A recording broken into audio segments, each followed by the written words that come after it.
오늘 누가복음 15장 1절에서 10절입니다. 제가 가지고 있는 신약 성경 120면에 있습니다.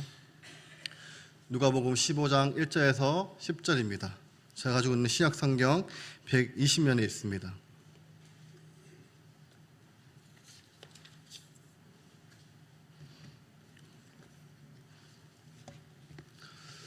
제가 먼저 읽겠습니다. 모든 세리와 죄인들이 말씀을 들으러 가까이 나아오니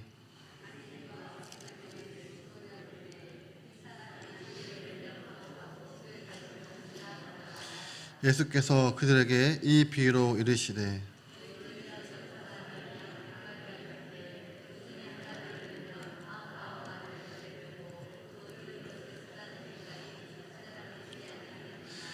또 차는즉 즐거워 어깨에 메고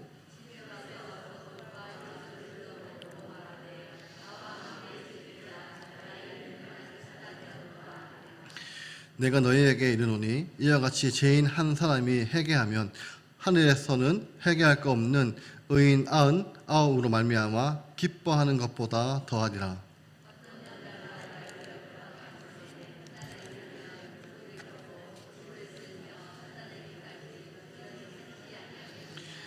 또 차는즉 벗과 이웃을 불러 모으고 말하되 나와 함께 즐기자 일든 드라크마를 찾아내었노라 하니라. 내가 너희에게 이르노니 이와 같이 죄인 한 사람이 회개하면 하나님의 사자들 앞에 기쁨이 되느니라. 아멘. 오늘부터 우리가 누가복음 15장을 같이 살펴보게 됩니다. 이제 누가복음 15장에서는 예수님께서 세 가지 비유로 우리를 교훈하시는데 아마 교회 다니신 분들은 한 번쯤 들어보셨는 탕자의 비유가 이제 누가복음 15장의 세 번째 비유로 나옵니다. 그런데 이 세 가지 비유는 이제 똑같은 주제를 다루고 있습니다. 그것은 바로 잃어버린 자를 끝까지 찾으시는 하나님의 놀라운 사랑, 이것이 이 세 가지 비유가 가지고 있는 공통적인 주제입니다. 여러분, 잃어버린 자를 끝까지 찾으시는 하나님의 놀라운 사랑, 이것이 이 세 가지 비유가 가지고 있는 공통적인 주제입니다. 먼저 이 주제 세 가지 비유로 말씀을 하시는데 오늘은 처음 두 가지 비유를 살펴보려고 합니다. 근데 이제 탕자의 비유를 포함해서 세 가지 비유를 왜 예수님께서 어떠한 상황에 주셨는지를 좀 아셔야지 예수님의 비유를 정확하게 아실 수가 있습니다. 그래서 1절을 보시면 누가 등장을 하냐면 모든 세리와 죄인들입니다. 이 죄인들은 이제 율법을 더럽히는 사람들, 그리고 그 당시 사람들이 볼 때 야, 정말 저 사람들은 율법을 더럽히면서 살아가는 사람들이라 할 때에 여기에는 세리가 포함이 되어 있고 또 몸을 파는 사람도 포함이 되고 또 때로는 이단에 빠진 사람이 되고 마지막으로는 이방인에게도 적용이 됩니다. 그래서 율법과 상관없이 살아가는 사람들이 이제 죄인들인데 그 중에 대표적인 인물들이 바로 세리들입니다. 이 사람이 이제 가까이 나와왔습니다. 누구에게 가까이 나왔냐면 바로 예수님께 가까이 나와왔습니다. 그런데 목적은 말씀을 듣기 위해서, 예수님의 말씀을 듣기 위해서 이제 세리와 죄인들이 예수님께 가까이 나왔다라고 1절은 기록을 하고 있습니다. 그런데 2절을 보시면 또 한 분류의 사람이 등장을 하는데 바로 바리새인과 서기관들입니다. 이 사람들은 예수님 당시에는 이제 신앙의 모험생들, 가장 신앙이 좋다라고 평가받는 사람들입니다. 바리새인들은 우리로 말하면 평신도 지도자들로서 삶의 모든 부분에 율법에 근거해서 구별된 삶을 살겠다고 다짐하는, 또 그것을 실천에 옮긴 사람들이 바로 바리새인들입니다. 그리고 서기관들은 성경을 필사해서 사람들인데 대부분 이제 율법을 가르치는 사람들로 율법의 선생님들, 또 율법의 선생들로 대부분 번역을 하고 있습니다. 그래서 목회자나 아니면 신학자들이 여기에 포함이 됩니다. 정말 삶의 모든 순간에서 구별되게 살아가려고 노력했던 바리새인들, 그리고 율법을 필사하면서 율법의 선생이 된 이 사람들이 지금 수군거리고 있습니다. 여기서 수군거린다는 표현이 이제 이스라엘 백성들에게 출애굽하고 광야에서 가장 많이 했던 행동이 하나님께서 모세를 통해서 놀라운 일을 하실 때마다 그들은 수군거리면서 원망하고 불평했습니다. 그래서 이 수군거리라는 표현은 부정적입니다. 예수님이 하시는 행동을 보시면서 지금 불평하고 그리고 원망을 하고 있다는 것입니다. 근데 그 내용이 무엇이냐면 이 사람은 예수님을 가리키는 표현입니다. 이 사람이 죄인을 영접하고 음식을 같이 먹는다. 이렇게 수군거리면서 예수님을 향해 불평하고 원망을 하고 있습니다. 여기 나오는 영접하고 그리고 같이 먹는다. 이 두 단어는 결국 친밀함을 나타내는 단어입니다. 예수님께서 세리와 죄인들을 향해서 이 독사의 자식들아라고 책망을 하고 비난하는 것이 아니라 예수님께서 그들을 환영하고 또 그들과 같이 친밀하게 식사를 하셨습니다. 그래서 바리새인과 서기관들은 수군거리면서, 그래서 누가복음 5장 30절을 보시면 바리새인과 그들의 서기관들이 그 제자들을 비방하여 이르되 너희가 어찌하여 세리와 죄인과 함께 먹고 마시느냐. 그리고 누가복음 7장 34절을 보시면 인자는 와서 먹고 마시매 너희 말이 보라 먹기를 탐하고 포도주를 즐기는 사람이요 세리와 죄인의 친구로다 하니. 이처럼 예수님은 세리와 죄인들을 친밀하게 대하시는 모습을 보면서 바리새인들과 서기관들이 불편한 마음들을 여러 번 등장을 하는 것을 볼 수 있습니다. 여러분, 이것 때문에 예수님께서 세 가지 비유로 말씀하시게 되는 배경이 됩니다. 여러분, 이것을 통해서 예수님께서 세 가지 비유로 배경이 된다는 것입니다. 세리와 죄인들은 예수님에게 말씀을 들으려고 가까이 오고 그리고 그들과 친밀하게 교제하는 예수님을 보면서 바리새인과 서기관들은 아주 불편해하고 있습니다. 잠깐 여기서 이 바리새인과 서기관들을 변호를 하자면 아마 어릴 적부터 신앙생활을 하시는 분들이라면 우리가 신앙생활을 잘 하려면 하지 말아야 할 행동이 대표적으로 율법과 상관없이 살아가는 사람들, 즉 그들과 사귀지 않는 것으로 많이 검문을 받았을 것입니다. 그래서 아마 이것은 지금도 마찬가지일 거라 생각이 듭니다. 고등학교를 졸업하고 나면 청년들이 학교를 갈 때 첫 번째 고민이 아마 예의 없이 술 문화일 것입니다. 그래서 내가 이 자리에 가야 하나 말아야 하나, 술이 있고 담배가 있고 하나님과 전혀 상관없이 살아가는 사람들과 내가 교제를 해야 하나 말아야 하나, 이것 때문에 많은 분들이 고민을 하고 있습니다. 그런데 신앙이 좋다고 하는 사람들이 예를 들면서 술과 담배가 연기가 가득한 곳에 하나님과 상관없이 살아가는 사람들을 환영하고 친밀하게 식사하고 있다면 아마 같이 신앙생활을 하는 친구들이 그 장면을 보면 좀 이상하고 좀 불편하게 생각을 할 것입니다. 바로 이 장면이라는 것입니다. 지금 이제 예수님께서 세리와 죄인들과 친밀한 교제를 나누고 그것을 본 바리새인과 서기관들은 불편해하고 있습니다. 이런 가운데서 예수님께서 3절을 보시면 비유로 말씀을 하시는데 첫 번째 비유가 이제 4절부터 시작해서 7절까지 기록하고 있습니다. 이제 4절 보시면 이것은 다들 잘 아시는 내용입니다. 너희 중에 어떠한 사람이 양 100마리가 있는데 그 중에 하나를 잃으면 99마리를 들여 두고 그 잃은 것을 찾아내기까지 찾아다니지 아니하겠느냐.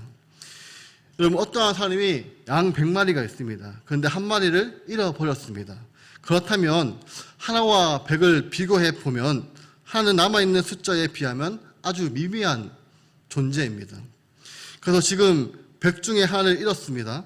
그렇다면 우리 성도님들 중에 한 마리 양을 잃어버린다면 여러분 어떻게 행동을 하시겠습니까? 정말 아무것도 없는 넓은 이 강야에서 잃어버린 양을 어떻게 찾을 수가 있겠습니까? 그래서 대부분은 쉽게 포기할 수 있습니다. 그리고 어떠한 분은 이렇게 생각할 수도 있습니다. 아, 저 양 그렇게 속썩이더니 잘 됐다, 잘 됐어라고 생각하는 분들이 있을 수 있습니다. 그런데 예수님께서는 지금 한 사람이 한 마리를 잃어버렸는데 99마리의 들에 여기 들은 결국 광야입니다. 그 위험한 광야에 두고 그가 찾을 때까지 끝까지 찾아다니지 않겠느냐, 이렇게 예수님께서 질문을 하십니다. 그런 다음 5절에 답을 하십니다. 그렇게 찾아내면 어떻게 하나? 주인이 너무너무 기뻐하신다는 것입니다. 여러분이 만약에 잃어버린 양을 찾으면 즐거워하시겠습니까? 지금 길을 잃은 양을 찾았습니다. 근데 저 같으면 손에 쥐고 있는 지팡이를 가지고 한 방 때리면서 아니 지금 어디 갔다 왔어라고 할 것 같은데, 주인은 막 즐거워하면서 어깨에 맵니다. 여러분, 왜 어깨에 맬까요? 그냥 데리고 오면 되는데, 이것은 아무도 양이 길을 잃어버린 상황에서 방황하다가 다친 것 같습니다. 그래서 자기 발로 걸어서 집으로 돌아오기가 힘들어서 지금 목자가 즐거워서 어깨에 메고 집으로 돌아가는 것입니다. 그리고 6절을 보시면 즐거워 어깨에 맬 뿐 아니라 집에 와서 어떻게 하나? 벗과 이웃을 다 불러서 모아서 나와 함께 즐기자, 나의 잃은 양을 찾아내었다라고 하면서 잔치를 엿가라라고 예수님께서 비유로 말씀을 하셨습니다. 여러분은 이 행동을 보시면서 어떠한 생각을 드시나요? 양 한 마리를 찾는 것도 어리석어 보이는데 지금 찾았다고 기뻐하면서 벗과 이웃들을 다 불러다가 큰 잔치를 열면 어쩌면 잃어버린 양 한 마리를 찾는 것보다 돈을 더 많이 쓰지 않겠습니까? 그래서 참 어리석은 사람 같다라고 생각을 하지 않을 수가 없습니다. 지금 예수님께서 말씀을 하셨는데 이런 이야기를 하시면서 7절에 이제 결론적인 교훈을 주십니다.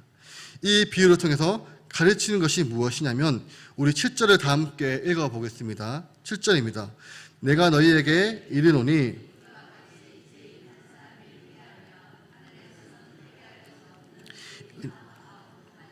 기뻐하는 것보다 더하리라. 아멘. 이렇게 예수님께서 말씀을 하셨습니다. 그런데 오늘 말씀을 보시면 지금 이 죄인, 이 양이 회개를 했나요? 안 했나요? 양이 회개하지 않았습니다. 결국 여기서 말하는 회개는 끝까지 찾고 찾으시는 그 목자의 사랑에 감동되어서 그가 발견되었을 때 그 사랑의 품에 안기는 것이 바로 회개라는 것입니다. 여러분, 회개에서 찾아 나서는 것이 아니라 찾고 찾으시는 목자, 그래서 발견되었을 때 그 사랑의 품에 안기는 것이 바로 회개라는 것입니다. 여러분, 여기 나오는 목자는 누구를 나타내겠습니까? 이 목자는 사실은 이중적인 의미를 가지고 있습니다. 먼저는 직접적으로 누구를 나타내냐면 바로 하나님이십니다. 여러분, 특별히 구약 성경에서 하나님을 이스라엘 백성들과 관계 속에서 어떠한 분으로 묘사를 했냐면 가장 대표적인 것이 목자입니다. 그래서 시편 80편의 1절을 보시면 요셉을 양떼같이 인도하시는 이스라엘 목자여 귀를 기울여서 그룹 사이에 자정하신 이여 빛을 비추소서. 지금 하나님을 이스라엘 목자로라고 부르고 있습니다. 목자이신 하나님은 이스라엘을 어떻게 사랑하시나, 한 마리가 길을 잃어버렸을 때 찾고 찾으시는, 정말 찾을 때까지 찾으시는 분, 그것이 바로 이스라엘 목자라는 것입니다. 그런데 이 목자라는 표현을 동시에 어떤 뜻을 담고 있냐면 비판적인 의미를 담고 있습니다. 왜냐하면 구약 성경에서 이 목자라는 것은 하나님에게만 적용되는 것이 아니라 이스라엘 지도자들 또 하나의 단어에 포함되기 때문입니다. 그래서 에스겔 33장 2절을 보시면 인자야 너는 이스라엘 목자들에게 예언하라. 그들 곧 목자들에게 예언하여 이르기를 주 여호와께서 이와 같이 말씀하시되 자기만 먹는 이스라엘 목자들은 화 있을진정 목자들이 양떼를 먹이는 것이 마땅하지 아니하냐. 여기 목자는 누구를 뜻하냐면 이스라엘 왕입니다. 왕으로 대표되는 이스라엘 목자, 그리고 여기에는 종교적인 지도자도 포함이 됩니다. 하나님께서 그들을 책망하실 때에 뭐라고 말씀하고 있습니까? 너희들은 자기 뱃만 불리고 양떼를 먹이지 않다라고 말씀을 하셨습니다. 6절을 보시면 이렇게 책망을 하십니다. 내 양떼가 모든 산과 높은 매부리 에마다 유리되었고, 여기 유리되었고라는 것이 길을 잃어버린 것입니다. 모든 산과 높은 매부리에서 이 양들이 길을 잃어버렸습니다. 내 양떼가 온 지변에 흩어졌습니다. 그런데 목자들은 찾고 찾는 자가 없었다. 이것이 바로 하나님이 이스라엘 목자들을 책망하실 때 하신 말씀입니다. 양들은 다 길을 잃고 잃어버렸는데 목자들 중에 찾고 찾는 자가 없었다. 그래서 이제 10절부터 12절까지 하나님께서 약속을 하시고 그 다음에 어떻게 하시나 11절과 12절입니다. 이제 11절에 주 여호와께서 말씀하십니다. 내가 곧 내 양을 찾고 찾을 것이다. 오늘 본문에 나오는 비유처럼 찾아내기까지 찾아다니지 아니하겠느냐. 그래서 12절입니다. 우리 12절을 다 함께 읽어보겠습니다. 목자가 양 가운데 있는 날에 양이 흩어졌으며 그때를 찾는 것 같이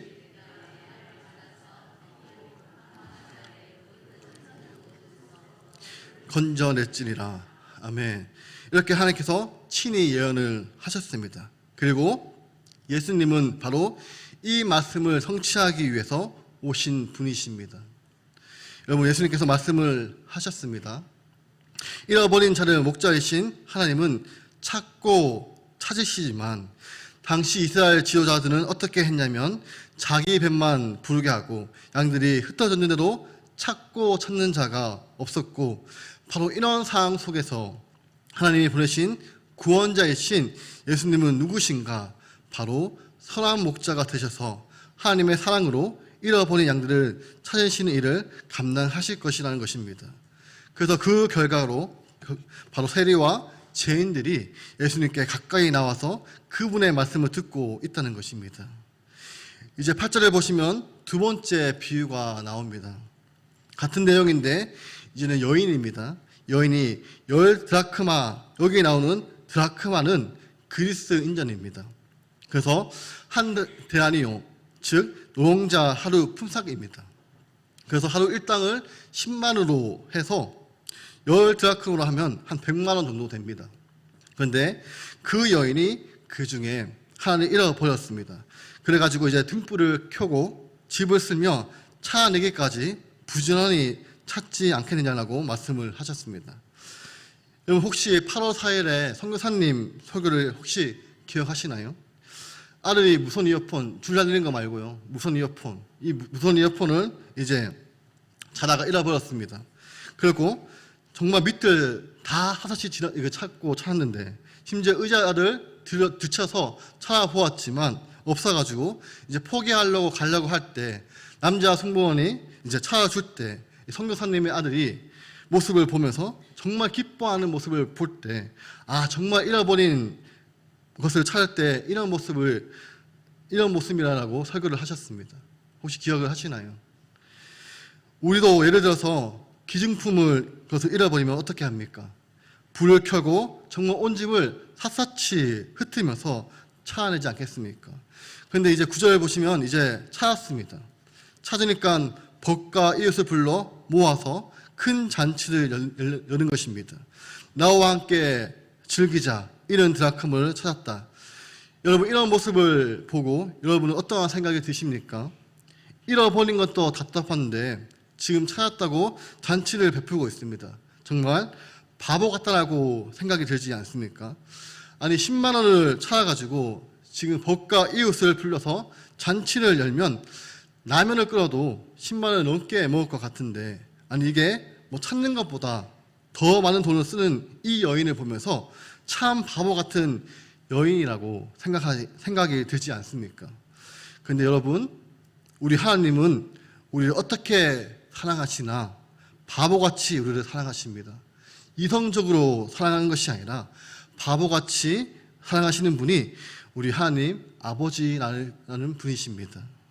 지금 10드라크마 중에 하나를 잃어버렸는데 찾고 나서고 그보다 더 많은 비용을 들 수 있는 잔치를 베푸는 이것이 바로 여러분 기쁨의 심이라는 것입니다. 하나님이 이만큼 기뻐하신다는 것입니다. 그러면 10절에 똑같은 결론을 내립니다. 내가 너희에게 이르노니 이와 같이 죄인 한 사람이 회개하면, 여러분 지금 바리새인과 서기관들은 비난하고 정죄하고 그리고 어쩌면 벌을 받으면 좋겠다라고 했을 것인데, 우리 예수님께서는, 하나님께서는 바로 이런 죄인 하나가 회개하면 하느님의 사자들 앞에 기쁨이 되리라고 말씀을 하셨습니다. 여러분, 죄인이 한 사람이 회개하면, 잃어버린 자가 하나님께 돌아오면 하늘에 큰 기쁨이 있습니다. 그 기쁨이 얼마나 큰지 회개할 거 없는 의인 99가 비교되는 더 기쁨이 있다고 합니다. 그렇다면 여기서 질문이 생깁니다. 그러면 7절에 회개할 거 없는 의인 99은 누구를 말하는 것인가? 첫 번째로 회개할 거 없는 의인은 회개가 필요 없는 하늘의 천사를 말합니다. 그리고 두 번째로 회개할 거 없는 의인은 이미 회개를 해서 영원한 상태에 이른 하늘에 있는 구원받는 자를 말합니다. 마지막 세 번째로 회개할 거 없는 의인은 스스로 의인이라고 생각하는 바리새인과 서기관들을 말합니다. 첫 번째의 경우 회개할 거 없는 의인을 천사로 보면 10절에 천사에 대한 언급이 있기 때문에 이 문박상 앞뒤가 맞지 않습니다. 또 두 번째 경우 마찬가지, 회개할 거 없는 의인이 하늘에 있는 의인을 보면은 하나님은 구원받는 의인 99보다 지금 막 회개하는 한 사람을 더 기뻐하신다는 말이 되는데, 이것은 사람보다 회개하는 사건을 더 중요하게 생각하는 해석입니다. 그러므로 마지막 세 번째 경우가 회개할 수 없는 의인을 바리새인과 서기관을 보면 예수님은 그들이 생각하는 것을 보고 풍자적으로 표현하고 있다는 것입니다. 실제로 여러분, 실제로 회개할 거 없는 의인은 존재하지 않습니다. 다만 바리새인과 서기관들이 스스로 의인이라고 생각할 뿐입니다. 그래서 이 말씀은 자신이 의인이라고 믿는 죄인들보다 회개하는 죄인으로 인해 하나님이 더 기뻐하신다는 뜻입니다. 예수님이 바리새인과 서기관들에게 이 비유를 말씀하시는 것을 생각해 보면 마지막 세 번째가 가장 자연스러운 해석이 됩니다. 그래서 누가복음 5장을 보시면 이런 비상 상황에서 예수님이 하신 말씀입니다. 바리새인과 서기관들이 세리와 죄인들과 함께 식사하는 예수님의 제자들을 보고 비난했을 때 예수님은 이렇게 말씀을 하셨습니다. 건강한 자에게는 의사가 쓸데없고 병든 자에게야 쓸데가 있나니 내가 의인을 부르러 온 것이 아니요 죄인을 불러 해결시키러 왔노라. 아멘. 정리를 하면 하나님은 어떠한 사람이 자신이 의인이라고 생각하는 사람보다 자신이 죄인이라는 사실을 깨닫고 진정으로 회개할 때 더욱 기뻐하신다는 것입니다. 그러므로 여러분, 오늘 말씀을 통해 주시는 가르침은 명확합니다. 하나님은 어떠한 분이신가? 그분은 우리의 인생의 참된 목자가 되셔서 바로 우리를 잃어버렸을 때 포기하지 않고 찾을 때까지 찾으시는 분이 바로 우리 하나님이시라는 것입니다. 그리고 우리를 찾을 때에 하나님께서 정말 주체할 수 없는 기쁨으로, 정말 바보 같은 사랑으로 기뻐하시는 분이 바로 하나님 아버지이시다라고 예수님은 가르쳐주고 있습니다. 그렇다면 오늘 말씀이 우리에게 주는 교훈은 무엇일까요? 여러분, 바로 죄인 하나가 돌아왔을 때 기뻐하시는 예수님의 그 기쁨의 편에 있는지, 아니면 여러분은 죄인 하나가 돌아왔을 때 수근거리고 있는 바리새인과 서기관 편에 있는지 우리 스스로를 돌아보셔야 합니다. 하나님은 죄인을 다시 찾아야 하는 잃어버린 자로 보셨습니다. 하지만 바리새인과 서기관들은 죄인을 함께할 수 없는 자로 보았습니다. 죄인을 하나님의 은혜를 받을 수 없는 자로 생각하고 배척했습니다. 죄인과 함께하면 자신도 죄인이 된다고 생각했고, 그래서 죄인의 모습을 보지 못하고 죄인과 함께 하시는 예수님을 비난했습니다. 그들은 하나님 보시는 것과 다르게 죄인을 바라보았습니다. 여러분, 이 죄인이라는 말을 들으면 어떠한 느낌이 드십니까? 죄인이라는 말을 어떻게 사용하느냐에 따라서 그 느낌과 의미가 완전히 달라집니다. 정말 더러운 죄인아, 나는 어떻게 해야 하나? 정말 더러운 죄인아, 나는 어떻게 해야 하나? 라는 말을 어떻게 쓰느냐에 따라서 이 말은 자신의 고백이 될 수 있고 다른 사람을 향해 비난이 될 수가 있습니다. 죄인이라는 말을 자신에게 쓰는 것과 다른 사람에게 쓰는 것은 단순한 차이일 수 있지만 이것은 완전히 다른 결과를 나타납니다. 사실 이 차이는 생각보다 심각한 문제가 될 수가 있습니다. 이런 차이가 자신의 모습을 제대로 보는 것과 보지 못하는 것으로 은혜 받아들이는 자와 은혜를 거절하는 자로 구분하기 때문입니다. 그 결과 누군가는 예수님 앞에 나오지만 누군가는 예수님께 나온 사람을 정죄하고 비난합니다. 죄인을 어떻게 보느냐 하는 작은 차이 때문에 완전히 다른 목적지를 이루게 됩니다. 여러분은 어떠한 관점으로 옆에 있는 이웃들을 바라보고 계십니까? 여러분 어떠한 경우에 죄인이라는 말을 생각하게 드십니까? 다른 사람인가요? 아니면 나 자신인가요? 우리는 내가 얼마나 큰 죄인인지 자주 잃어버립니다.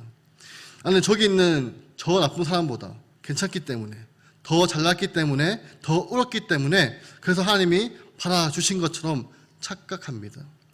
우리는 바리새인과 서기관들 같은 때가 많이 있습니다. 그래서 우리는 이 비유가 주는 교훈을 마음에 새겨야 합니다. 그래서 모든 사람이 은혜가 필요한 자들이며 하나님이 찾고 찾으시는 잃어버린 자라는 것을 꼭 기억하시기를 주님의 이름으로 축원합니다. 그리고 사랑하는 성도 여러분, 저도 설교를 준비하면서 제가 이 자리에 있는 것은 목자의 심장으로 저를 끝까지 찾고 찾는 선배들이 있었기 때문에 가능했습니다.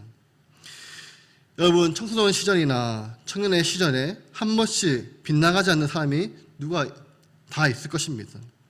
교회 다니는 것이 싫어지는 사람, 교회 이야기만 나오면 짜증나는 사람, 안 그런 사람이 누가 있겠습니까? 그런데 그때 끝까지 그 시간에 찾아주고 옆에서 우리의 원망을 다 들어주고 격려해 주었고 그래서 그들의 삶을 통해서 예수님을 믿는 것이 생명의 길이고 참된 길이라는 것을 보여주었던 형들과 누나, 그 선배들이 저에게 있었고 그런데 내 주변에 있는 함께 있던 친구들은 또 선배들 중에서도 이제 대학교 때문에 그리고 직장 때문에 멀리 간 친구들은 이 목자 같은 심정으로 찾는 선배를 만나지 못했던 것이 바로 이 차이가 저는 생각을 합니다. 그래서 저는 우리 중고등부 친구들에게 또 기도할 때마다 또 우리 자녀들에게 기도할 때마다 꼭 기도하는 것이 이 만남의 축복을 달라고 기도를 하고 있습니다. 만남의 축복을 여러분 자녀들에게 꼭 기도하시기를 바랍니다. 그래서 성도 여러분, 우리를 주변에 예수님을 믿다가 젊은 시절 그리고 가정을 이루고 직장 생활을 하다 보면 한번 발을 멀리하게 되고 정말 다시금 주님의 품에 돌아오기가 어려운 사람들이 정말 많이 있습니다. 오늘 우리 성도님들도 오늘 말씀을 한번 기억하셔서 이런 자를 향해 포기하지 않고 사랑하시는 우리 하나님의 사랑이 예수님의 삶과 사역의 바로 중심이었고 원동력이었습니다. 그래서 여러분 우리도 이것이 우리의 중심이 되고 바로 원동력이 되시기를 주님의 이름으로 축원합니다. 저와 우리 성도님들이 바로 예수 그리스도의 마음으로 무장해서 잃어버린 자를 찾고 찾을 수 있는 우리가 되기를 바랍니다. 이제 다시 목장 모임이 시작이 되었습니다. 그 모임에서 성도님들과 사랑의 믿음의 세겹줄로 모이는 것은 우리들의 신앙생활에 너무나도 중요합니다. 그래서 아무리 우리들의 삶에 이 어둠으로 가득 차 있다 할지라도 신앙의 세겹줄로 묶여져서 예수 그리스도를 섬기며 그분의 우리의 삶의 빛이 되시고 생명이 되십니다. 어떠한 문제도 해결할 수 있는 전능하신 분이 바로 우리 예수님, 우리 주님이십니다. 오늘 말씀을 기억하면서 예수님의 목자의 마음을 우리가 가지셔서 정말 우리 주변에 우리 가족들 중에도 잃어버린 영혼들이 너무나도 많이 있습니다. 포기하지 마시고 끝까지 예수님의 사랑을 줄 수 있기를, 그리고 기쁘게 목장 모임을 함께 참여하는 우리 성도님이 되셔서 하나님께 영광이 되고 세상을 복되게 하는 저와 우리 성도님이 되시기를 주님의 이름으로 축원합니다. 기도하겠습니다. 하나님, 오늘 말씀을 통해서 우리를 돌아봅니다. 과거에 우리도 잃어버린 자였습니다. 그러나 하나님께서 주변에 있는 사람들의 마음을 움직여서 주님과 사람들이 우리를 찾고 찾으셔서 이제는 믿음의 자리에 서게 하셨습니다. 하나님의 사랑, 목자의 마음을 우리도 가질 수 있도록 해주셔서 우리 주변에 잃어버린 영혼들이 너무나도 많이 있습니다. 그들을 위하여 기도하며 사랑으로 찾아가고 연락하여서 하나님 아버지, 그들도 주님 앞에 돌아와 하나님 나라 잔치가 일어나게 하여 주옵소서. 우리 목장 모임 축복하여 주셔서 살아있고 살리는 목장 모임이 되게 하시고 우리 성도님들에게 항상 성령 하나님의 능력으로 덮여 주옵소서. 감사드리며 예수님의 이름으로 기도드립니다. 아멘. 이제는 주 예수 그리스도의 은혜와 하나님의 사랑하심과 성령님의 교통하심이 잃은 자를 찾을 때까지 찾으시는 하나님의 사랑에 감동되어서 우리들도 이런 자를 찾아나서는 목자의 마음을 받고 결단하는 우리 구미 동부교회 성도 위에 영원토록 함께 있을지어다. 아멘.